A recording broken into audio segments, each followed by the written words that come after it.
Hello friends, जय भारत, जय Hindustan. I am Mayank Rajesh and you are watching Info and Study. Friends, we are doing study of the Mauryan Empire, and in this topic we have to cover all these points: sources, polity, admin, economy and downfall. Economy and society also. Society and then downfall. Okay, society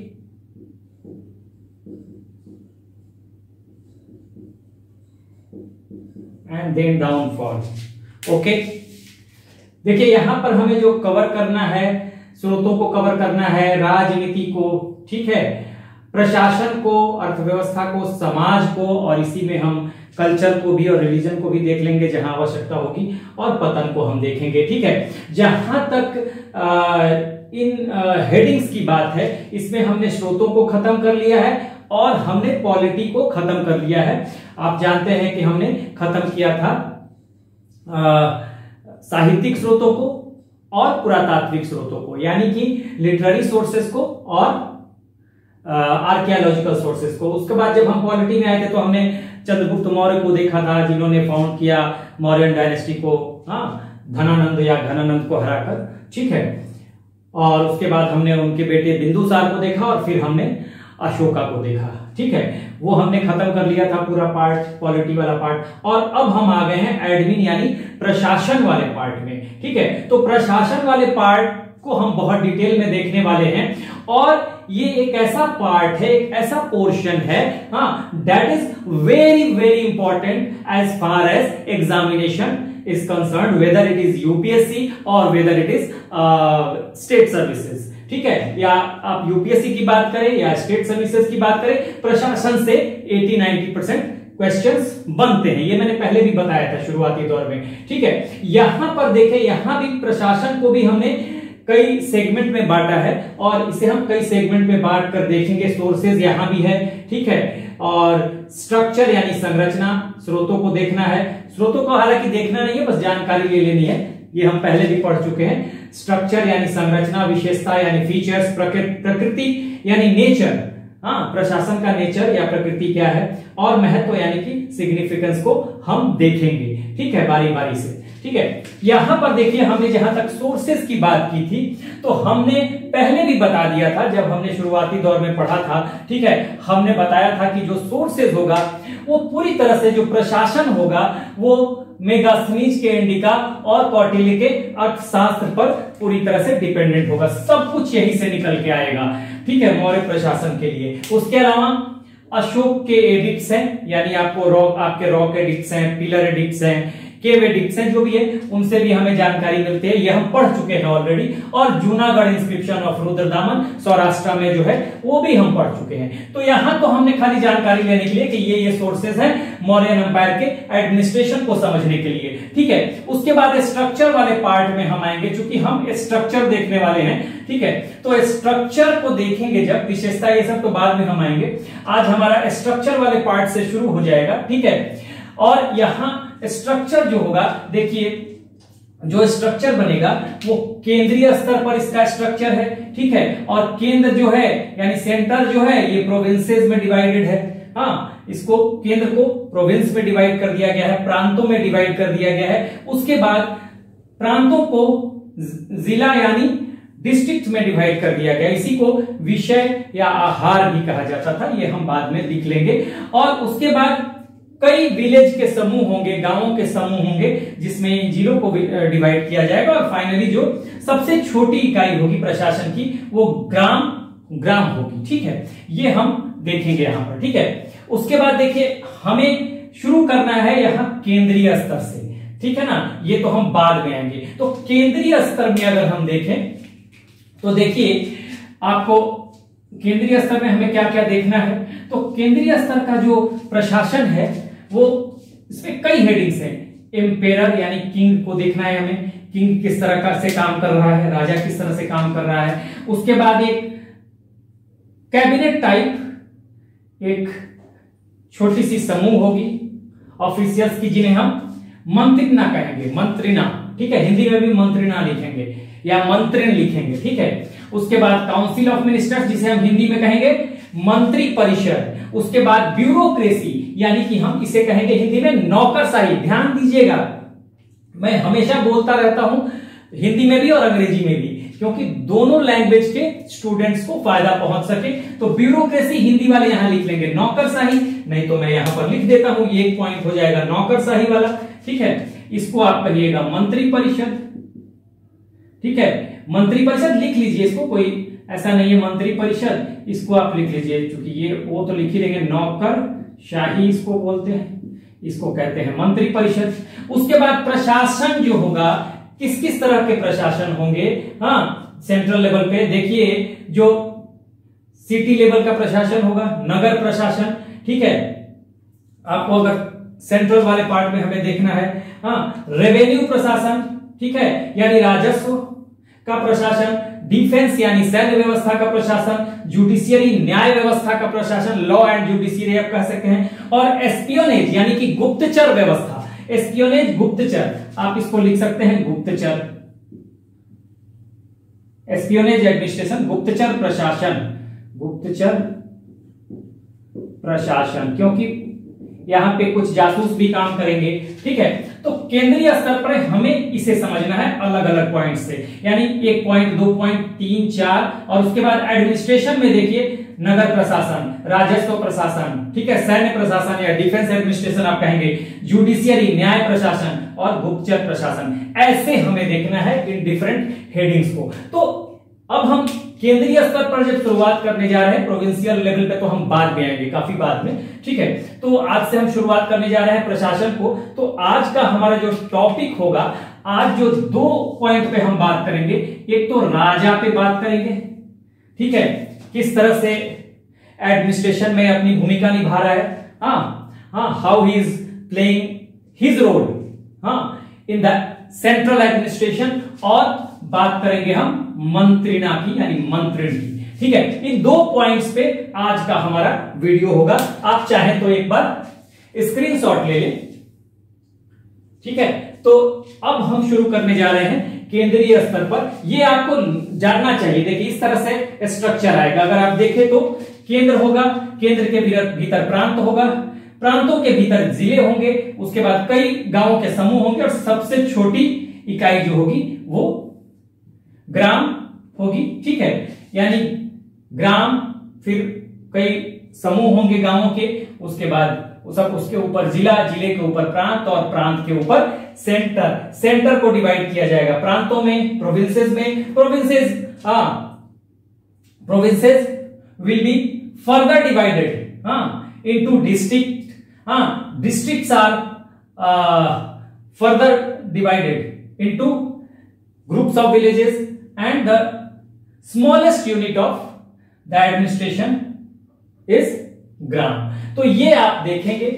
ठीक है, हमने शुरू किया है केंद्र से, केंद्र से हमें शुरू करना है। और ये कौन सा पॉइंट है, सोर्सेस पे हमें बात नहीं करनी है। हमने पहले ही बता दिया था कि इंडिका, अर्थशास्त्र, अशोक के जो अभिलेख हैं, और जूनागढ़ का अभिलेख रुद्रदामन का, ये सब जो है इससे काफी जानकारी हमें एडमिनिस्ट्रेशन के बारे में या प्रशासन के बारे में मिलती है। बस इतना बता दूं कि ये जो है अर्थशास्त्र जो है ये कौटिल्य द्वारा लिखा गया है। कौटिल्य के बचपन का नाम विष्णुगुप्त, मैं बार बार बताते रहता हूं, एग्जाम में कई बार आ जाता है कि बचपन का नाम क्या था, विष्णुगुप्त। उनके फादर का नाम महर्षि चाणक्य था, इसलिए इनका नाम चाणक्य पड़ गया। उसके अलावा कई नाम है, अंशु कोई मतलब नहीं है। विष्णुगुप्त आप याद रखिएगा, कौटिल्य याद रखिएगा, और चाणक्य याद रखिएगा।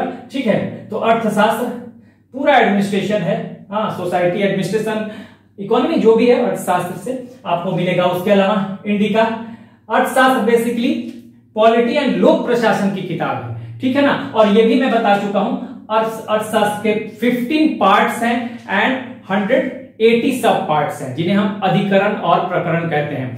पार्ट्स को अधिकरण और सब पार्ट्स को, उपभाग को प्रकरण करते हैं। इट मींस कि ये 15 किताबों की एक समूह है अर्थशास्त्र, 15 बुक्स है।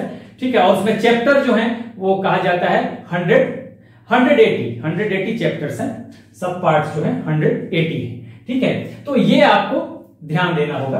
ठीक है, उसके अलावा 6000 श्लोक्स भी हैं इसमें, वो हमने बता दिया था। ठीक है, तो ये आपको ध्यान देना होगा। इंडिका मेगास्थनीज का लिखा हुआ है, जो सेल्यूकस निकेटर का राजदूत था चंद्रगुप्त मौर्य के कोर्ट में। इसी की बेटी से चंद्रगुप्त मौर्य की शादी हुई थी, और जब लड़ाई होती है 305 बीसी में चंद्रगुप्त मौर्य और सेल्यूकस निकेटर की, उस समय उसकी शादी चंद्रगुप्त मौर्य की सेल्यूकस निकेटर की बेटी हेलेना से होती है। और उसी समय मेगास्थनीज जो आता है, मेगास्थनीज जो सेल्यूकस निकेटर द्वारा भेजा जाता है चंद्रगुप्त मौर्य के दरबार में, एम्बेसडर है मेगास्थनीज का। ये मैं सारा बता चुका हूं, रुद्रदामन के इंस्क्रिप्शन के बारे में बता चुका हूं। तो ये आपको शुरू करना है, और यहीं से हम देखने वाले हैं, केंद्र से शुरू करने वाले हैं। पार्ट कौन सा है? स्ट्रक्चरल पार्ट है, जिसमें हम संरचना पे देख रहे हैं।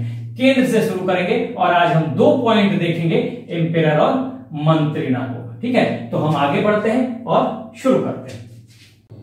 आइए अब हम देखते हैं जो प्रशासन वाला हिस्सा है, वह उसमें जो संरचना वाला पार्ट है, उसमें सेंटर के बारे में हम शुरू कर रहे हैं। यानी केंद्रीय स्तर पर जो प्रशासन है उसको हम शुरू कर रहे हैं, और हमें 2 पॉइंट्स को देखना है। एक तो एम्पेरर यानी किंग, राजा को समझना है, और मंत्रिणा को समझना है। तो एम्पेरर के लिए मैंने यहां पे तैयार कर लिया है। ठीक है, देखिए यहां पर क्या क्या चीजें हैं। तो सबसे बड़ी बात देखिए, एम्पेरर के बारे में ये कहा गया, इस एम्पेरर क्या है भाई? Centre of all admin activities, यानी कि सभी प्रशासनिक गतिविधियों के केंद्र में राजा ही है। यानी सभी प्रशासनिक गतिविधियों का केंद्र जो है वो राजा है। तो ये आपको ध्यान देना है कि राजा यानी emperor is everything. He is the supreme authority. Next point हमने देखा, he is the supreme authority. Supreme authority of war, supreme authority of executive, supreme authority of legislative, supreme authority of judiciary and supreme authority of defence. यानी कि कार्यपालिका, विधायिका, आपको न्यायपालिका, और साथ साथ डिफेंस यानी सैन्य संगठन। इस सबका जो सर्वोच्च कंट्रोलिंग ऑथोरिटी है, सुप्रीम ऑथोरिटी है, ठीक है, वो कौन है? वो एम्पेरर है। ठीक है, सब कुछ राजा के हाथ में है। ऐसा नहीं है, इसमें अधिकारी नीचे होंगे, लेकिन सबसे ऊपर राजा है और वही फाइनल डिसीजन लेगा। ठीक है, तो सुप्रीम ऑथोरिटी राजा है यहां पर, तो ये आपको ध्यान देना है। ठीक है, उसके बाद देखिए, कौटिल्य ने राजा के बारे में कुछ साप्तांग सिद्धांत के बारे में बताया है। यही बात कि centre of all admin activities के बारे में जैसे बताया है उसने, कि एक साप्तांग सिद्धांत दिया है उसने। किसने? कौटिल्य ने। ये साप्तांग सिद्धांत किसका दिया हुआ है? ये साप्तांग सिद्धांत या 7 पॉइंट थियरी जो है ये दिया हुआ है कौटिल्य को का। कौटिल्य, अब देखिए कौटिल्य का कहां दिया है? अर्थशास्त्र में। ये मैं पहले बता चुका हूं, पहले भी इसको लिखवा चुका हूं आपको जब सोर्सेज पढ़ा रहा था। ठीक है, अब कौटिल्य के बारे में आप जानते हैं, कौटिल्य तक्षशिला का एक आचार्य है। ठीक है, राजा है, सॉरी टीचर है। वही चंद्रगुप्त मौर्य को तक्षशिला ले जाता है और फिर वहीं से उसको ट्रेनिंग देता है, और फिर दोनों मिलके घनानंद की सेना को या धनानंद की सेना को हराकर मौर्य डायनेस्टी की शुरुआत करते हैं, मौर्य साम्राज्य की शुरुआत करते हैं। और पहली बार भारत में एक अंपायर साम्राज्य की अवधारणा यही लेकर आते हैं कौटिल्य, और यानी चाणक्य और कौटिल्य कहें, चाणक्य कहें या विष्णुगुप्त कहें, तो चाणक्य और चंद्रगुप्त मौर्य। तो कौटिल्य कहिए या विष्णुगुप्त, बचपन का नाम कौटिल्य का कई बार एग्जाम में आ जाता है, या चाणक्य कहिए। महर्षि चाणक्य उनके फादर का नाम था, तो चाणक्य नाम पड़ गया। उसके अलावा अंशु, बहुत सारे नाम है, लेकिन आपको 3 नाम याद रखने हैं, कौटिल्य, विष्णुगुप्त और चाणक्य। ठीक है, चाणक्य प्रधानमंत्री रहे किसके? चंद्रगुप्त मौर्य के, और बाद में बिंदुसार के भी प्रधानमंत्री रहे। ठीक है, तो उसी में इन्होंने अर्थशास्त्र में इन्होंने साप्तांग सिद्धांत दिया, जिसे हम 7 पॉइंट थियरी कहते हैं, कि किसी भी साम्राज्य के लिए, राज्य के लिए 7 एलिमेंट्स का होना जरूरी है। वो 7 एलिमेंट्स क्या क्या हैं? तो उन्होंने कहा एम्पेरर यानी स्वामी, अमात्य यानी मिनिस्टर, जनपद, राज्य, क्षेत्र, टेरिटरी, दुर्ग, किला या फोर्ट, कोष, धन या इसको कहें हम ट्रेजरी, दंड, आर्मी, मित्र, फ्रेंड, हाँ मित्र या फ्रेंड। तो ये 7 पॉइंट थियरी है। देखिए यहां पे पॉइंट लिखिए, 7 पॉइंट थियरी, ठीक है। ये दिया हुआ है कौटिल्य का, जो उन्होंने अर्थशास्त्र में दिया हुआ है। और मैंने पहले भी बताया कि जो भी प्रशासन की बातें हैं, हाँ, उसका प्रमुख आधार, उनके प्रमुख आधार कौटिल्य का अर्थशास्त्र है या आपको मेगास्थनीज के इंडिका है। उसके अलावा तो और भी चीजें हैं ही, अशोका एडिक्ट्स हैं, हाँ अशोकन एडिक्ट्स है, अशोक के अभिलेख है, रुद्रदामन है, बहुत सारे और हैं, लेकिन मुख्य रूप से ये है। तो एम्पेरर क्या है भाई? एम्पेरर यहां पे हमने दिखाया centre of all admin activities और सुप्रीम ऑथोरिटी है एग्जीक्यूटिव, लेजिस्लेटिव, जुडिशियरी और डिफेंस का। साथ ही कौटिल्य ने ये साप्तांग सिद्धांत दिया और बताया कि इसमें राजा जो है, हाँ एम्पेरर जो है वो केंद्र बिंदु में है। देखिए मैंने बना दिया है एम्पेरर, ट्रेजरी, हाँ उसके बाद आपको आर्मी, फ्रेंड, फोर्ट, टेरिटरी और मिनिस्टर यानी अमात्य। तो राजा जो है, एम्पेरर जो है, ये केंद्र बिंदु में है। ये मैंने बनाकर यहां पर दिखा दिया है, ठीक है।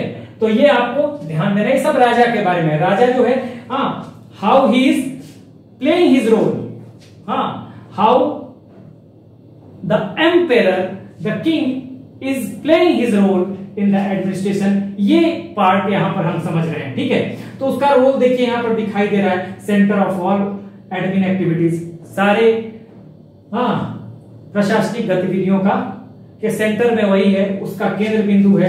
साप्तांग सिद्धांत, हाँ ये दिया है किसी भी साम्राज्य को, राज्य को चलाने के लिए इन चीजों की ये 7 जो अंग है, साप्तांग, 7 पार्ट, 7 अंग, ये जरूरी है। और इसके सेंटर स्टेज में कौन है? एम्पेरर है। ये मतलब एम्पेरर, यहां आप के लिख दे, राजा लिख दे, किंग लिख दे, कुछ भी लिख दे, तो ये जरूरी है, ठीक है।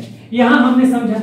उसके बाद देखिए मेगास्थनीज ने भी कुछ बातें कही हैं। यहां पर देखिए मेगास्थनीज, मेगास्थनीज मैंने बताया कि या तो कौटिल्य का अर्थशास्त्र या मेगास्थनीज की इंडिका। तो मेगास्थनीज ने क्या कहा है? मेगास्थनीज ने देखिए कहा है एम्पेरर, यहां पर एम्पेरर को मैंने घेर दिया है गोल, ई लिख के घेरा हुआ है, ई स्टैंड्स फॉर एम्पेरर, ठीक है। हर समय महिला सुरक्षा कर्मियों से घिरा रहता है, ठीक है। क्या कहा है मेगास्थनीज ने? हर समय महिला सुरक्षा कर्मियों से घिरा रहता है राजा, ठीक है। The emperor is surrounded by female bodyguards all the time. हर समय महिला सुरक्षा कर्मियों से घिरा रहता है, ये कहा है मेगास्थनीज ने, ठीक है। तो ये समझिए, ये राजा के बारे में ही बता रहा है, एडमिनिस्ट्रेशन के बारे में, किस तरह से वहां क्या काम होता था। तो ये बता रहा है कौन? मेगास्थनीज। मेगास्थनीज ने और बातें कही। एक तो ये बात, हर समय महिला कर्मचारियों से, सुरक्षा कर्मियों से घिरा रहता है, फीमेल बॉडीगार्ड से। उसके अलावा CM, CM stands for Chandragupta Maurya. CM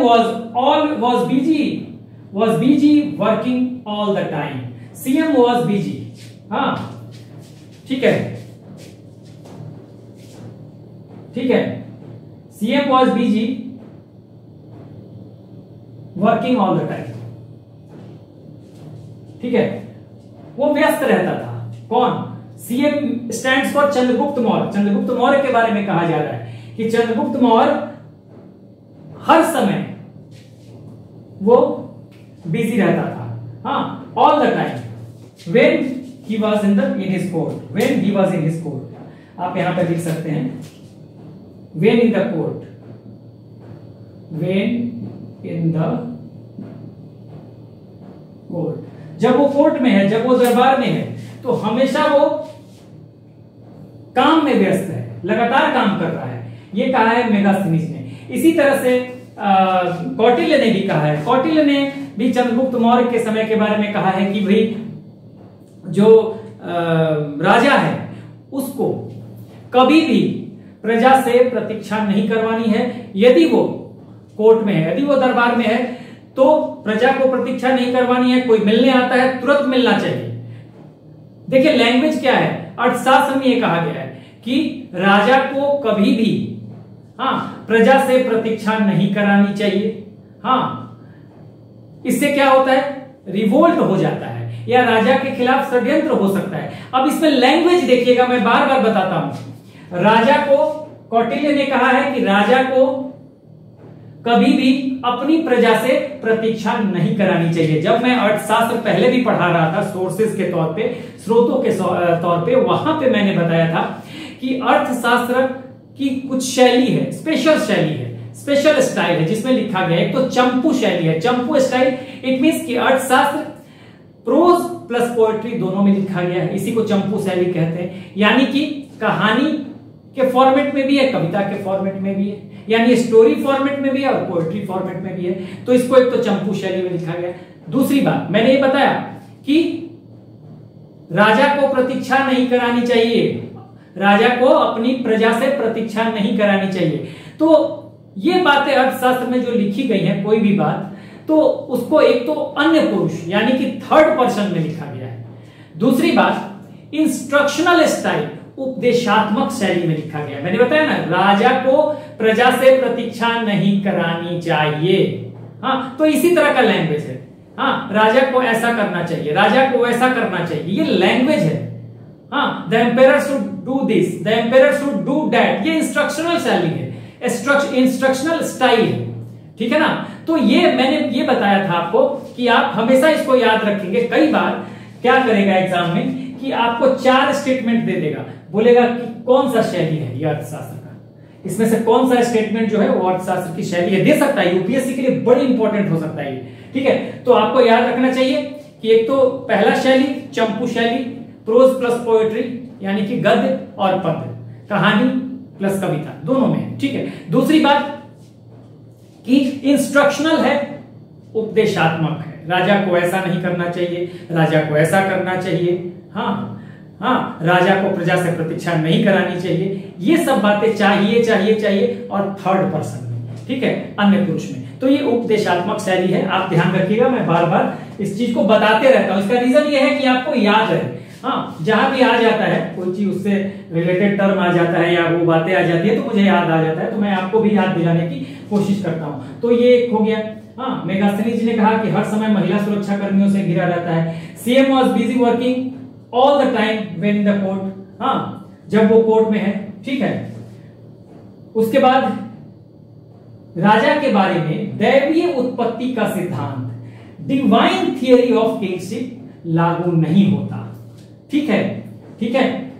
अब यहां समझिएगा, यहां पर जो मौर्य साम्राज्य का राजा है, जो मौर्य एम्पायर का राजा है, जो एम्पेरर है, जो किंग है, उस पर दैवीय उत्पत्ति का सिद्धांत यानी डिवाइन थियरी ऑफ किंगशिप ये लागू नहीं होता। इसका मतलब क्या है, देखिए, जब यहां पे मैंने कट कर दिया है, यानी कि लागू नहीं होता, ध्यान दीजिएगा, लागू नहीं होता, दैवीय उत्पत्ति का सिद्धांत लागू नहीं होता, ये ध्यान दीजिएगा।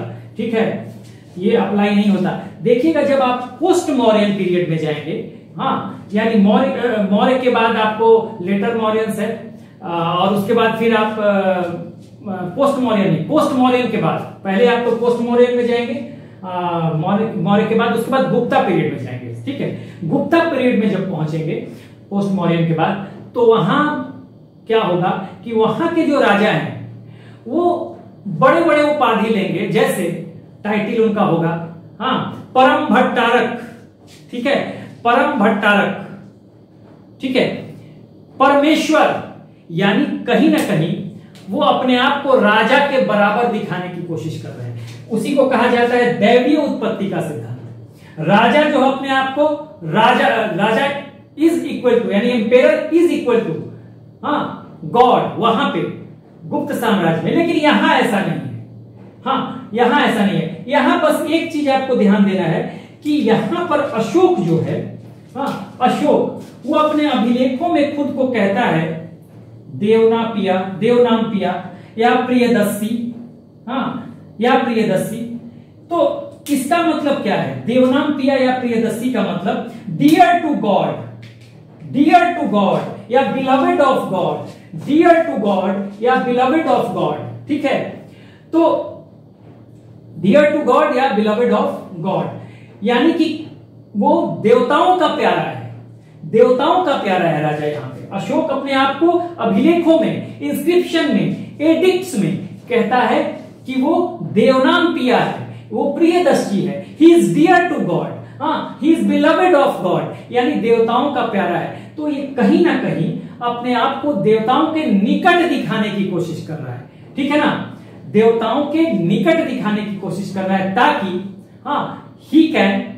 He could win the confidence of his subject, वो अपनी प्रजा का विश्वास जीत सके, इसलिए वो दिखा रहा है, प्रजा उस पर भरोसा कर रहा है, प्रजा उस पर भरोसा कर रही है, कर सके, इसलिए वो अपने आप को कहता है कि वो देवताओं का प्यारा है, he is dear to God. तो राजा जो है, राजा में मोरल वैल्यू बहुत ज्यादा है, क्यों, और इसीलिए वो देवताओं का प्यारा है, ठीक है। तो प्रजा उस पर विश्वास करे, इसलिए अशोक ने देवनाम पिया या प्रियदर्शी की बात कही है। तो ये आपको ध्यान देना है कि देवीय उत्पत्ति का सिद्धांत या divine theory of kingship Maurya साम्राज्य के एम्पेरर्स पे लागू नहीं होता।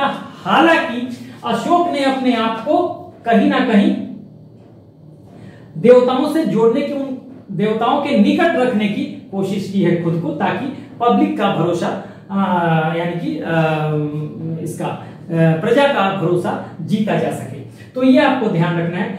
ये मैंने बता दिया कि देवीय उत्पत्ति का सिद्धांत क्या है। इसमें राजा खुद को देवता के सदृश रखता है, ठीक है। जैसे कि आप गुप्त साम्राज्य में जाएंगे तो वहां परमेश्वर, परम भट्टारक अपने को देवता तुल्य रखेगा राजा, लेकिन यहां वो बात नहीं, यहां ये सिद्धांत लागू नहीं होता। दूसरी बात, पैतृक निरंकुश राजतंत्र। अब ध्यान दीजिएगा एक शब्द पे, निरंकुश राजतंत्र। एक बार चाहें तो आप पहले ले लें इसको स्क्रीनशॉट, ठीक है, ठीक है। चलिए, अब है कि पैतृक निरंकुश राजतंत्र यानी पैटर्नल ऑटोक्रेसी। देखिएगा, ध्यान दीजिएगा, पैतृक निरंकुश राजतंत्र। अब पैतृक निरंकुश राजतंत्र, निरंकुश राजतंत्र तो है ही पूरा सेंट्रलाइज गवर्नमेंट, राजा के हाथ में सारी शक्तियां निहित है। तो वहां पर तो पैतृक निरंकुश राजतंत्र तो है ही, लेकिन एक पैतृक इसमें जोड़ दिया, पैटर्नल ऑटोक्रेसी। और ये किसने जोड़ा, शुरुआत किसने की, बाई अशोका। कैसे देखिएगा, कैसे देखिएगा, ये कहता है कि राजा और प्रजा के बीच जो संबंध है पिता और पुत्र का है। राजा और प्रजा के बीच का जो संबंध है पिता पुत्र का है, ठीक है। The relation between the emperor and his subject is the relation of father and son. The relation between the king and his subject is the relation of father and son. कहता है पिता पुत्र के बारे में है, पिता पुत्र की तरह है। और ये कहां कहा गया है, ठीक है, ये तो आपने समझ लिया, ये कहा गया है, ये मैं मिटा रहा हूं, ठीक है। यहां पर कुछ चीजें मुझे लिखनी होंगी, तो ये तो आपने नोट कर ही लिया होगा, ठीक है ना। तो देखिए, ये कहा है उसने,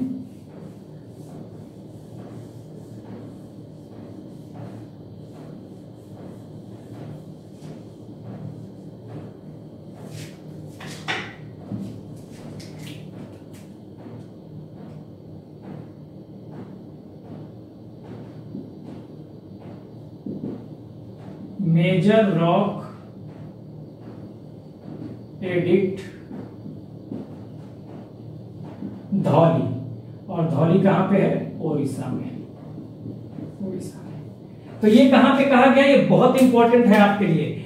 इसमें अशोक ने कहा है राजा प्रजा में पिता और पुत्र के बीच संबंध को दर्शाया गया है, और इसमें अशोक ने कहा है, ठीक है, अशोक ने इसी अभिलेख में कहा है, इसमें देखिए क्या कहा है, सारी प्रजा मेरी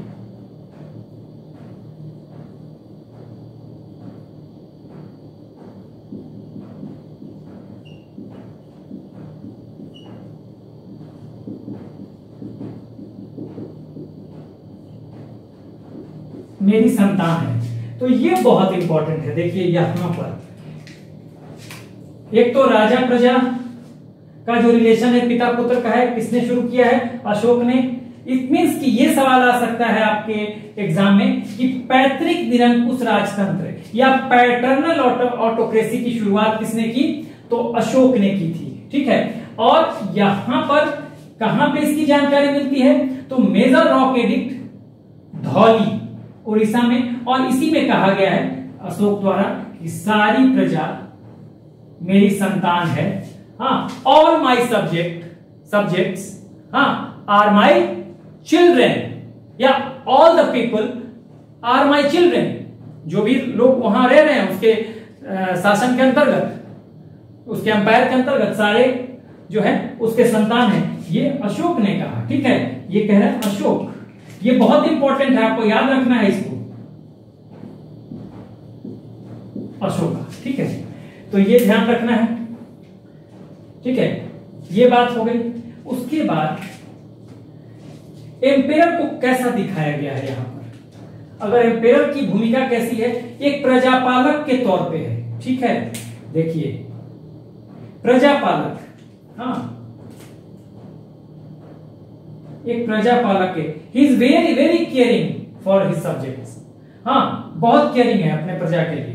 वेलफेयर क्या सोचता है, जन कल्याण सोचता है। वेलफेयर मीन्स जन कल्याण सोचता है। एंड रिलीजियस इंटॉलरेंस है उसमें, इंटॉलरेंस, ठीक है, रिलीजियस इंटॉलरेंस,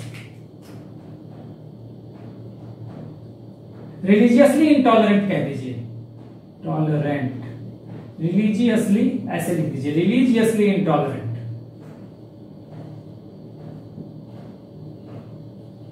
रिलीजियसली इंटॉलरेंट है, इंटॉलरेंट नहीं है, टॉलरेंट है, देखिए सॉरी, रिलीजियसली टॉलरेंट, इंटॉलरेंट नहीं, टॉलरेंट,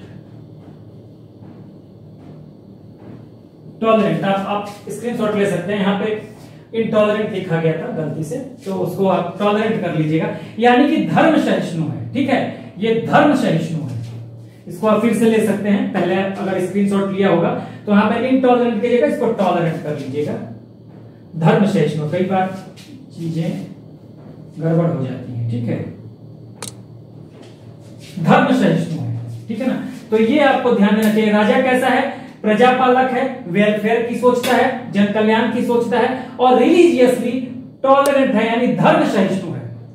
हाँ, धर्म सहिष्णु है, ठीक है।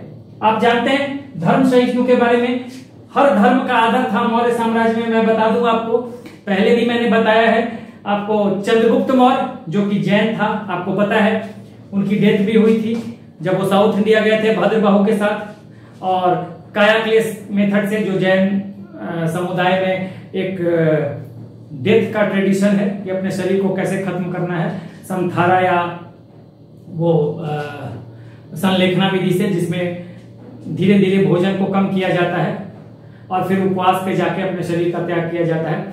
तो वो जैन थे। उसके बाद बिंदुसार आजीवक संप्रदाय को उन्होंने अपनाया था।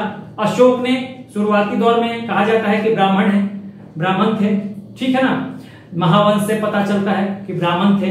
कल्हड़ की राज तरंगिणी से पता चलता है कि उन्होंने कुछ दिनों तक वो शैव धर्म को भी फॉलो किया था, वो शैवाइट भी रहे। और बाद में कलिंग वार के बाद अशोक ने बौद्ध धर्म ग्रहण कर लिया, ठीक है। उसी तरह से दशरथ ने भी बौद्ध धर्म अपनाया था, ठीक है। और उन्होंने दशरथ और अशोक ने, हालांकि ये बौद्ध धर्म को फॉलो करते थे, इन्होंने गुफाएं बनवाई बराबर की पहाड़ी में और नागार्जुन की पहाड़ियों में, गया के पास। ये मैंने बताया भी था आप लोगों को। तो उसे इन्होंने आजीवक संप्रदाय को डेडिकेट कर दिया। हाँ, आजीवक संप्रदाय को दे दिया इसको, ठीक है, उन्हीं के लिए बनवाया था। तो उसके अलावा आगे एक और शासक आएंगे, संप्रति, ठीक है, उन्होंने भी जैन धर्म को अडॉप्ट किया था। तो ये एक तरह से देखा जाए तो यहाँ के एम्पेरर जो हैं वो धर्म सहिष्णु है, रिलीजियसली टॉलरेंट है। हाँ, तो हालांकि बौद्ध धर्म में कलिंग वार के बाद विश्वास हो गया था अशोक का, लेकिन हर धर्म का आदर था, ठीक है। तो ये हमने समझ लिया यहां तक। उसके बाद वर्ग क्या है, देखिए यहां पे देखिएगा, पहले वाला जो स्क्रीनशॉट लिया होगा वहां इंटॉलरेंट लिखा होगा, टॉलरेंट कर लीजिएगा, हाँ सॉरी उसके लिए। और यहां पे एम्पेरर का काम क्या है, appointment and removal of ministers, ठीक है। देखिए पहला पॉइंट, अपॉइंटमेंट एंड रिमूवल किसका? मिनिस्टर्स का। मिनिस्टर अमात्यों को कहा जाता था, हाँ, यानी कि नियुक्ति और निष्कासन किसका? अमात्यों का, मंत्रियों का। उसके बाद वेलफेयर, वेलफेयर तो है जन कल्याण, यहीं पे मैंने लिख दिया है। इंटरनल सिक्योरिटी, हाँ, आंतरिक सुरक्षा इनका काम है। इन्फ्लुएंस थ्रू मोरालिटी, हाँ, इनका नैतिक मूल्य राजा का इतना ऊंचा हो जिससे प्रजा भी प्रभावित हो, ठीक है। इन्फ्लुएंस करना प्रजा को अपने नैतिक मूल्यों से, अपने चरित्र से, अपने स्ट्रॉन्ग कैरेक्टर से, ठीक है ना। वो देखिए ये बहुत बड़ी बात है ये, ठीक है। और वर्क में ये तो आ ही गया, इसको भी उठा के आप यहां रख सकते हैं। एग्जीक्यूटिव, हाँ, he is the supreme authority, हाँ हाँ, he is the supreme authority of executive work, supreme authority of legislative work, supreme authority of judicial works and supreme authority of defence. तो सारा काम यहां भी आ गया। तो इस तरह से जो राजा का जो काम है, ठीक है, वो हमने दिखा दिया, ठीक है। सप्तांग सिद्धांत मैंने समझा दिया, ठीक है। राजा केंद्र में है, सप्तांग सिद्धांत मैंने बता दिया था कि 7 पॉइंट थियरी था कौटिल्य का। किसका था? कौटिल्य का, जिसमें कि आपको राजा है, मिनिस्टर है, ठीक है ना। यहां पे देखिए, यहां पे लिखा हुआ है आपको एम्पेयर है सेंटर में, ठीक है, केंद्र में राजा है, और बाकी 6 हैं कौन? मिनिस्टर है यानी अमात्य हैं। उसके बाद टेरिटरी है यानी राज्य क्षेत्र है, फोर्ट है, दुर्ग है या किला है, फ्रेंड है, ठीक है। उसके बाद ए से आपको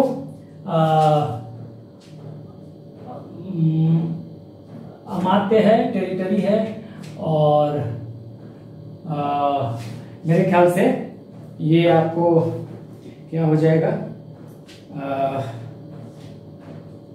टेरिटरी, आर्मी हो जाएगा, जैसे आर्मी, और ट्रेजरी यानी कि कोष, ठीक है ना। ट्रेजरी यानी कि कोष। तो ये आपको ध्यान देना है, और बाकी हमने देख लिया पूरा अच्छे तरह से। ये आप वर्क में ये आप ध्यान दे दीजिए बस। Appointment and removal of ministers, ये आप ध्यान दीजिएगा। वेलफेयर है ही, internal security, influence through morality, और ये सब सारा राजा के वर्क में ही आ जाएगा। फिर एक बार आप स्क्रीनशॉट ले सकते हैं, ठीक है। तो नेक्स्ट हम बढ़ते हैं। अब मंत्रिणा आज हमको देखना है, हाँ। सेंट्रल एडमिनिस्ट्रेशन में 2 पॉइंट आज हमें देखना था। एक तो एम्पेयर को समझना था, दूसरा मंत्रिणा को देखना है। तो हम आगे बढ़ते हैं। Let's move on. देखिए अभी हमने केंद्रीय स्तर पर, हाँ, यानी सेंट्रल लेवल का जो प्रशासन है, केंद्रीय स्तर पे जो एडमिनिस्ट्रेशन है, वहां पर हमने एम्पेयर यानी राजा की भूमिका को देखा, ठीक है। अब हम देखने वाले हैं कि इसी केंद्रीय प्रशासन में यानी सेंट्रल एडमिनिस्ट्रेशन में जो हम स्ट्रक्चरल पार्ट को देख रहे हैं, संरचना वाले पार्ट को देख रहे हैं, उसमें मंत्रिणा की क्या भूमिका है। What is the role of मंत्रिणा इन द सेंट्रल एडमिनिस्ट्रेशन। देखिए मंत्रिणा क्या है, हिंदी और इंग्लिश दोनों में यही कहेंगे आप, ठीक है। अब देखिए यहां पर ये मंत्रिणा जो है ये लाइक मॉडर्न कैबिनेट होता है, ठीक है। Like modern cabinet. आज जो जैसे मान लीजिए आज प्रधानमंत्री हैं, ठीक है, तो प्रधानमंत्री के कुछ कैबिनेट मिनिस्टर होंगे। जब भी मीटिंग होगी कैबिनेट की, सारे लोग वहां पे उपस्थित होंगे, विचार विमर्श करेंगे, ठीक है। तो अगर देखें तो ये आज के आधुनिक कैबिनेट की तरह है, ठीक है। लाइक मॉडर्न कैबिनेट, आधुनिक कैबिनेट की तरह है, ठीक है। अब मंत्रिणा है क्या? देखिए मंत्रिणा में ये कोर कमिटी है, हाँ। मंत्रिणा is a core committee of 4 to 5 people including emperor, यानी राजा को लेकर, राजा को मिलाकर, हाँ, ये एक कोर कमिटी है मंत्रिणा, ठीक है ना। आप एक बार पहले चाहे तो एक स्क्रीनशॉट ले लें। देखिए ये एक कोर कमिटी है, मंत्रिणा यहां पे लिखा हुआ एक कोर कमिटी है 4 से 5 लोगों का, ठीक है, इंक्लूडिंग एम्पेयर। एम्पेयर को अगर नहीं रखें, एम्पेयर को तो रखना ही है, वो तो सुप्रीम है, लेकिन अगर हम एम्पेयर को छोड़कर काउंट करें तो युवराज, प्रिंस, सेनानी, संविधाता, जो कि कस्टोडियन है स्टेट ट्रेजरी का, मतलब स्टेट ट्रेजरी का को ये देखता है, उसका हेड है। और पृष्ठ पुरोहित यही प्रधानमंत्री होता है जनरली, चाणक्य जैसे पुरोहित भी थे और प्रधानमंत्री भी थे। तो ये बेसिकली राजा के साथ ये 4 लोग जुड़े होंगे, ठीक है ना, ये 4 लोग। तो यही एक कोर कमेटी है राजा को मिला के, इसी को मंत्रिणा कहा जाता है। ये कोर कमेटी जो है इसी को मंत्रिणा कहा जाता है, ठीक है। अब इनका काम क्या होगा, ये एडवाइस टू एम्पेयर, राजा को सलाह देंगे। हाँ, एडवाइस का मतलब सलाह, ठीक है, हिंदी वालों के लिए सलाह, सलाह देंगे किसको, एम्पेयर को, यानी कि राजा को, ठीक है। इनकी सैलरी क्या होगी, 48,000 पण। देखिए पण उस समय सिल्वर कॉइन होता था, सिल्वर चांदी की मुद्रा होती थी, यहां पे मैंने लिख दिया है वार्षिक, ठीक है ना, वार्षिक इनको मिलता था। एनुअली इनको 48,000 पण मिलता था, इनकी सैलरी होती थी, ठीक है, 48,000 पण। ये ध्यान देंगे इनका जो वेतन था, ठीक है। ये याद रखिएगा, इसमें कौन कौन होगा, राजा तो होगा ही, युवराज, सेनानी, संविधाता और पृष्ठ, ठीक है, ये आपको ध्यान देना है। उसके बाद देखिए इनका चुनाव कैसे होता था, ठीक है। अगर हम चुनाव को देखें तो चुनाव में एक उपधा परीक्षण होता था। देखिए, हाँ, उपधा परीक्षण, ये टेस्ट है। इलेक्शन देख लीजिए कैसे इनका इलेक्शन होगा। इलेक्शन उसको नहीं कह सकते क्योंकि एक तरह से चुनाव होगा, इसको इलेक्शन कहिए, सिलेक्शन कहिए, जो भी कहिए। इनका अपॉइंटमेंट कैसे होगा, नियुक्ति के लिए जो एलिजिबिलिटी है, ठीक है। तो इनकी जो नियुक्ति होगी या चुनाव होगा, इलेक्शन होगा, तो इसके लिए एक टेस्ट देना पड़ेगा, ठीक है। इस टेस्ट का नाम है उपधा परीक्षण। यही टेस्ट जो है ये उपधा परीक्षण है। अब उपधा परीक्षण में क्या क्या चीजें देखी जाएंगी, ठीक है। उपधा परीक्षण में क्या क्या चीजें देखी जाएंगी, देखिए उपधा परीक्षण में क्या क्या चीजें देखी जाएंगी कि वो आदमी जीलस तो नहीं है, हाँ, जो इस पद के लिए, हाँ, जिस कोर कमेटी में आने के लिए, यानी मंत्रिण बनने के लिए, मंत्रिणा के कोर कमेटी में आने के लिए जो भी कैंडिडेट है, हाँ, वो जीलस तो नहीं वो जीलस तो नहीं रहता किसी के साथ, यानी कि वो ईर्ष्यालु तो नहीं है किसी के साथ, वो ईर्ष्या तो नहीं रखता। मैंने क्रॉस कर दिया, इट मींस कि नहीं होना चाहिए, ग्रीडी नहीं होना चाहिए, यानी कि लोभी नहीं होना चाहिए। क्या वो लालची तो नहीं है, लूज कैरेक्टर का तो नहीं है, हाँ, लूज कैरेक्टर का नहीं होना चाहिए, क्रोधी नहीं होना चाहिए, यानी उसमें एंगर बिल्कुल नहीं होना चाहिए, ठीक है, करप्ट नहीं होना चाहिए, यानी कि भ्रष्टाचारी नहीं होना चाहिए, और बर्थ उसका जन्म जो है, ठीक है, उच्च कुल में होना चाहिए, यानी कि हाई कास्ट में, हाई वर्ण में या हायर क्लैन में, उच्च वंश में, उच्च कुल में उसका जन्म होना चाहिए। तो देखिए ये कुछ कमियां भी थी, इसको कमी के रूप में आप ले सकते हैं एक। लेकिन ये तो है कि भाई ग्रीडी नहीं होना चाहिए। कैसे टेस्ट होगा, तो जैसे वो रास्ते में जा रहा है, कोई ऐसा गोल्ड कॉइन फेंक दिया गया, कुछ ऐसा कर दिया गया कि वो अगर लोभी होगा, वो ग्रीडी होगा तो उठा लेगा, ठीक है ना, लालची होगा तो वो उठा लेगा वो व्यक्ति, ठीक है। तो इस तरह से कुछ कुछ टेस्ट लिया जाता है, और ये उपधा परीक्षण जो पास कर जाता था तो उसको कहा जाता था उपधा शुद्धम, ठीक है, इसको कहा जाता था उपधा शुद्धम।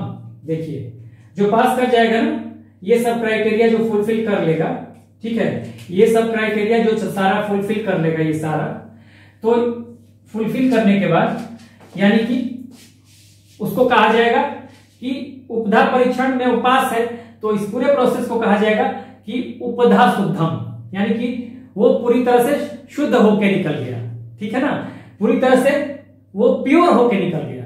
तो जो पास कर जाएगा इसमें, हाँ, अगर वो सारा क्राइटेरिया अपना फुलफिल कर रहा है तो उसको कहेंगे उपधा शुद्धम, उपधा शुद्धम, ठीक है। तो ये ध्यान दीजिएगा, उपधा शुद्धम, ठीक है। हमने देख लिया इसको भी, दूसरे पॉइंट को भी। मंत्रिणा क्या है भाई, तो आज के आधुनिक कैबिनेट की तरह है, ये कोर कमेटी होता है, राजा को मिलाकर, एम्पेयर को मिलाकर 4 या 5 लोगों का, हाँ। तो इसमें एम्पेयर तो होगा ही, राजा होगा, युवराज होगा यानी प्रिंस होगा, सेनानी होगा जो सेना को देखेगा, ठीक है। संविधाता ये ट्रेजरी को देखता है, हाँ, ये कस्टोडियन है स्टेट ट्रेजरी का। और पृष्ठ या पुरोहित जो कि प्रधानमंत्री बनता है, हाँ, आप देखेंगे कि चाणक्य जो है ये प्रधानमंत्री बना था, चंद्रगुप्त का बाद में बिंदुसार का भी बना। तो ये कुछ लोग हैं जो कि इस कोर कमेटी में रहेंगे मंत्रिणा के, और इनका काम क्या होगा, ये एडवाइस देंगे किसको, एम्पेरर को। इनकी सैलरी क्या होगी, 48,000 पौंड पर ईयर।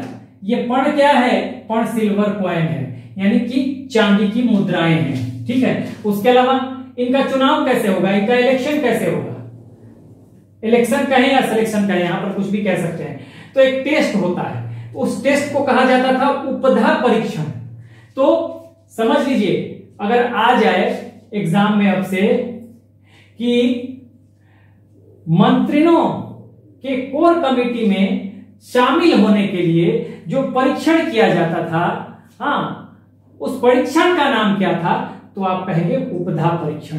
और इसमें क्या था क्राइटेरिया, उस व्यक्ति को ईर्ष्यालु नहीं होना चाहिए, ग्रीडी यानी कि लोभी नहीं होना चाहिए, लूज कैरेक्टर का नहीं होना चाहिए यानी कि चरित्रवान होना चाहिए, ठीक है, क्रोधी नहीं होना चाहिए, करप्ट प्रैक्टिसेस में इन्वॉल्व नहीं होना चाहिए, ठीक है ना, व्यभिचारी नहीं होना चाहिए, भ्रष्टाचारी नहीं होना चाहिए, और जन्म उसका उच्च कुल में होना चाहिए यानी कि हाई कास्ट में होना चाहिए, हायर वर्णा में होना चाहिए या हायर क्लैन में होना चाहिए। ये क्राइटेरिया मैंने बताया कि ये कमी भी है अगर देखें तो, ठीक है। तो ये इस तरह से ये सारा क्राइटेरिया है मंत्रिणा के कोर कमेटी में शामिल होने के लिए, ठीक है। और उपधा शुद्धम कहा जाएगा अगर ये सारा क्राइटेरिया फुलफिल कर लेता है कोई कैंडिडेट। यहां ऐसे लिखिए, मैं ऐसे लिख देता हूं, if the candidate fulfills all the criteria, ऐसे कर लीजिए, if the candidate fulfills all the criteria, हाँ, तो वो प्योर होके निकल गया इस टेस्ट से, यानी कि अगर इस टेस्ट को पास कर गया तो उसको कहा जाएगा उपधा शुद्धम।